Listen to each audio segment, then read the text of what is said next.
저는 글래스턴베리에 가실 때 동행을 구하실 것을 권장합니다. 글래스턴베리에서 동행을 이제 권장한 이유는 당연히 첫 번째는 티켓팅이에요. 정규 티켓팅에서는 6명이 한 번에 티켓팅을 할 수 있고, 내가 6장의 티켓을 끊을 수 있다는 거는 6명이서 동시에 6장의 티켓을 끊어서 티켓을 끊을 확률을 높일 수 있다는 뜻이에요. 일단 그게 첫 번째고요. 그건 뻔한 이유고, 이제 뭐 도난이나 강도 우려. 글래스턴베리 같은 경우에는 이제 현금을 주로 사용을 해요. BBC에 의하면 글래스턴베리에 간 영국인들이 페스티벌 동안 쓰는 현금이 50만 원 정도 된다고 해요. 그러면 이제 글래스턴베리 페스티벌 측에서 항상 이야기하는 거는 수요일이나 목요일에 텐트를 찍고 돈을 가져가는 사람들이 너무 많으니까 주의를 해라. 거기 경찰도 와 있긴 한데 사실 캠핑을 20만 명이나 하고 있으면 찾긴 되게 힘들고요. 거기는 한국처럼 사고가 났다고 해서 처리를 잘 해주는 곳이 아니에요. 그리고 걔들은 성격이 좀 과하게 낙천적이라서 진흙탕에서 수영을 하면서 같이 수영을 한다고 하자거나, 아니면 뭐 텐트가 날아가도 이게 글래스턴베리지라고 제 기준에 헛소리를 하고 있고요. 어쨌든 그렇기 때문에 좀 동행을 구하는 것을 일단 추천드리고 있습니다. 근데 동행을 구할 때 아무나 구할 수 없습니다. 왜냐하면 페스티벌 사이트가 너무 넓고 자신이 원하는 페스티벌이 다릅니다. 펜타포트에 간 사람들은 다 똑같은 걸 경험했을 거예요. 뭐 제가 펜타포트 갔던 것 중에 제일 좋았던 건 15년도였는데 스콜피언스, 서태지, 프로디지 뭐 이런 팀들이 나왔었고, 아마도 펜타포트에 그에 갔던 사람들은 그 세 팀을 대부분 봤을 거예요.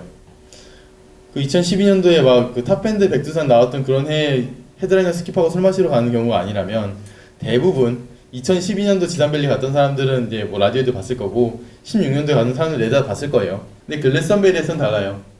글래스턴베리는 너무 넓고 할 수 있는 게 많기 때문에 자기가 원하는 거 근처에 텐트가 있어야지 좀 왔다 갔다가 편할 거 아니에요. 동행을 구할 때 거기서부터 문제가 생기는 거죠. 내가 무엇을 좋아하고 어디에 있고 싶은가. 자, 여기가 이제 페스티벌 사이트 위에서 이제 내려갔을 때인데요. 메인 스테이지는 10개가 있고요. 여기서 페스티벌 사이트를 한 바퀴 돌면 20 몇 킬로미터가 나오고요. 가로질렀을 때 그냥 자대국 지도에서 직선 거리를 했을 때 2.5km가 나와요. 길은 직선이 아니기 때문에 아마 끝에서 끝까지 걸어가려면 최소 4, 5km 정도 될 것 같습니다. 4, 5km가 말이 4, 5km지 저기는 평지가 아니고요. 거의 산이고 밑엔 진흙이고 길은 좁고 사람은 많습니다. 그런 점들을 고려했을 때는 텐트의 위치가 좀 자신이 즐기고자 하는 이 페스티벌에 대해서 되게 중요한 점이 될 수 있을 것 같아요. 보시면 일단 이제 저 빨간색은 버스입니다. 한국 사람은 대부분 버스를 타고 와요. 기차를 타고 와도 비행기를 타고 와도 저 버스라고 써있는 저 코치 스테이션에서 모두 내리게 되어 있습니다. 그리고 저 빅그라운드라고 써있는 곳은 이제 메인 스테이지인 피라미드 스테이지가 보이는 곳입니다. 저도 저곳에서 이제 캠핑을 한번 해봤는데요. 텐트 이제 문 열고 나오자마자 이제 메인 스테이지 공연을 하고 있으니까 한국 사람들은 저곳에 되게 많이 캠핑을 하는 것 같아요. 그리고 카라벤이라고 써있는 곳에는 이제 뭐 당연히 캠핑카를 가지고 가는 건데, 이유는 이제 뭐 자료집 보면 이제 차를 끌고 가면 어떤 문제점이 생기는지 좀 잘 적어놨으니까 저는 별로 추천하고 싶지는 않습니다. 그리고 밑에 TP라고 적혀 있는 거는 이제 한 40만 원 정도 하는 이제 고급 텐트가 미리 쳐져 있는 거고요. 밑에 워시뷰라는 거는 그것보다 조금 더 저렴하지만 그래도 좀 편한 캠핑존입니다. 캠핑용에서 찍은 사진인데 메인 스테이지가 보여요. 그리고 밤이 되면 캠핑용과 저 사이에 10만 명이 들어옵니다. 언덕 위라 침수 우려가 적습니다. 글래스턴베리에서 많은 캠핑존들이 비가 오면 텐트가 떠내려갑니다. 그런 곳에 텐트를 친 사람들은 대부분 그 상황을 즐거워합니다. 제가 집 앞에 펜타포트라서 하루 동안 즐기고 올 수 있으면 전 즐길 수 있을 것 같은데, 저는 영국까지 가가지고 5박 6일 캠핑을 해야 되는데 텐트가 떠내려간 상황에서 별로 즐길 수 없을 것 같거든요. 보시면 이제 텐트가 짱짱합니다. 글래스턴베리는 추워요. 오늘 저는 가죽 재킷 입고 왔는데 저 정도 입고 가면 이제 밤엔 춥습니다. 그 말은 잘 때 이제 등허리가 이제 오한이 시리는데, 저런 이제 비싼 캠핑용에 들어가서 이미 깔려있는 텐트를 해서 자는 경우에는 밑에가 푹신푹신하고 뭐가 좀 깔려 있습니다.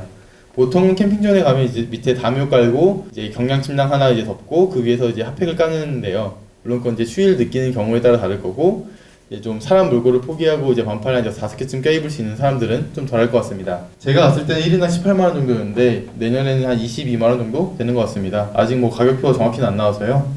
TP 같은 경우에는 이제 150만 원부터 시작이라고 적혀 있었는데 이틀 전인가 3일 전인가 이제 나왔더라고요. 그게 한 170만 원, 180만 원 정도.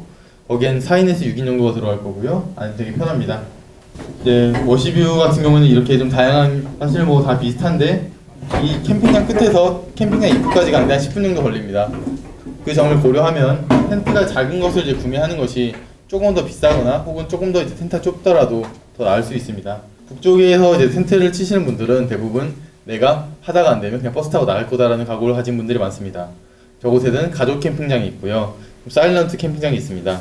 유럽에서 하는 페스티벌 중에서는 밤에 조용한 편입니다. 일단은 전기 시설을 가져올 수 없기 때문이 큰데요. 많은 유럽 페스티벌들은 발전기랑 앰프를 들고 와서 밤에 지들끼리 놉니다. 하지만 글래스턴베리는 24시간 돌아가는 스테이지가 많이 있기 때문에, 그리고 발전기를 돌리면 글래스턴베리의 그 모토인 환경보호 이런 것들에 위반되기 때문에 발전기를 못 들게 오게 하고요. 그래서 생각보다 조용한 편입니다. 그래서 밤에 하는 스테이지 근처가 아니면 좀 조용하게 지낼 수 있는데요. 저 윗동네는 밤에 하는 스테이지가 별로 없습니다.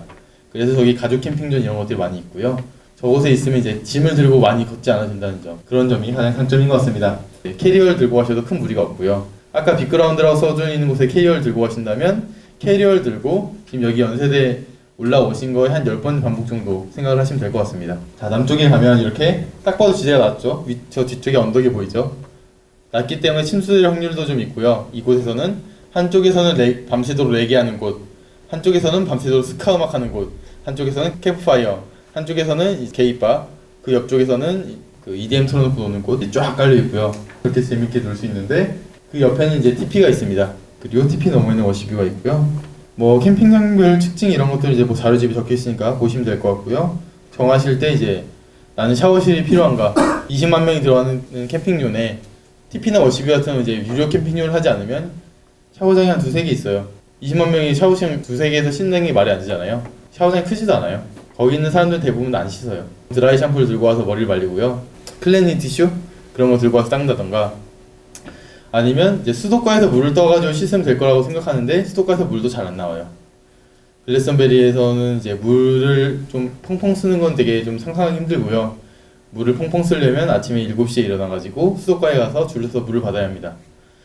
물이 되게 한국처럼 콸콸 나오지 않기 때문에 물은 많이 기대를 안 하시는 게 좋고요. 하지만 아까 말씀드렸다시피 일단 춥고요. 건조합니다. 그래서 생각보다 많은 사람들이 갈 때는 안 씻고 어떻게 살아라고 하고 가지만 대부분 귀찮아서 그냥 주무십니다. 캠핑이 싫다고 하면 뭐 숙소 같은 것들도 있습니다. 심지어 돈을 많이 쓰면 티켓이 포함된 패키지도 있는데요. 뭐 자세한 링크는 이제 자료집에 있습니다. 하지만 뭐 글래스턴베리 측에서는 일단 되게 멀기 때문에 도보 가능이라고 된 걸 믿지 말라고 일단 하고요. 저기서는 길이 왕복 1차선 1차선 끝입니다. 어떻게 픽업하는 차량을 찾겠느냐라고 주장합니다. 제 생각에 맞는 말 같고요. 뭐 대충 뭐 사진 보자면 딱 봐도 뭐 침대도 보이고 뭐 이런 곳들도 있어요. 가면 이제 몇백만 원 생각하셔야 되고요. 이거 매년 나오거든요. 근데 티켓팅 끝나고 한참 지나가지고 제 작년 거 가져왔는데 이게 아마 2명이서 1,000만 원 넘는 패키지였던 것 같아요. 어쨌든 글래스턴베리에서 이제 콘센트가 있고 드라이기가 있고 개인 샤워실과 화장실이 있으려면 그 정도 각오를 해야 된다는 점 정도 생각을 하시면 될 것 같습니다. 그 영화 킹스맨 2 보신 분들 아마 기억하실 거예요. 거기 나오는 캠핑장이 요거거든요. 내년에도 이 친구들이 할지 모르겠지만 매년 다양한 곳에서 저렇게 사설로 캠핑장을 운영을 합니다. 저런 내용들은 자료집에서 두세 달 정도 지나면 웹사이트에서 내년도 거 나올 겁니다.